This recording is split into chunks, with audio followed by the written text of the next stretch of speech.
Fællesskaber. Og så en papegøje. Hej. Vi er i Bjerre.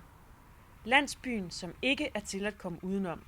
Her betyder fællesskab ejerskab, og man deler overbevisningen om, at det er borgerne, som former byen.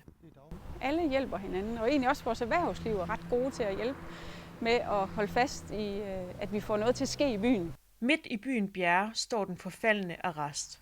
Rigtig mange af os har sådan tænkt, hvor er det træls, hvorfor kan det ikke blive bedre? Og så var der heldigvis nogen, der tog et initiativ til det, og så sige, det må vi have gjort noget ved. Ikke? Michael står i spidsen for renoveringen af arresten. Hans motivation for at træde ind i projektet er måske lidt atypisk. Jamen, det er simpelthen en irritation over, når hver gang man kører igennem Bjerre, så er det sådan en øjenbæ, der ligger der, ikke også?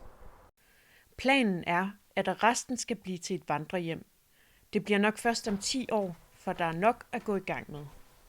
Og der skal også lige laves håndtag på indersiden af dørene, ikke? Og vi kan ikke få lov at gå i gang. Altså, folk de står jo og gerne vil i gang med noget værktøj og sådan noget, og det kan de ikke få lov til, fordi at myndighederne de vil have de faglige personer, kompetente personer, der kan renovere bygningen, som den var. Sådan noget.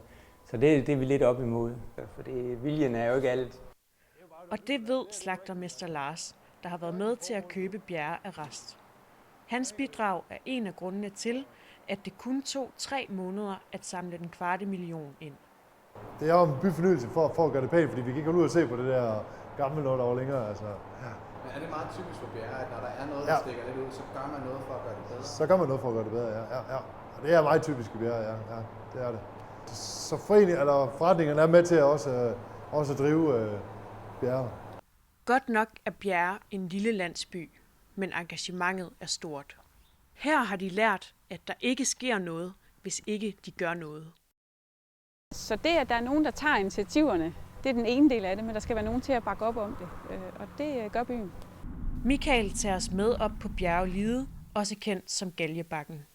Fra Galjebakkens top kan man se helt til bygrænsen og længere endnu.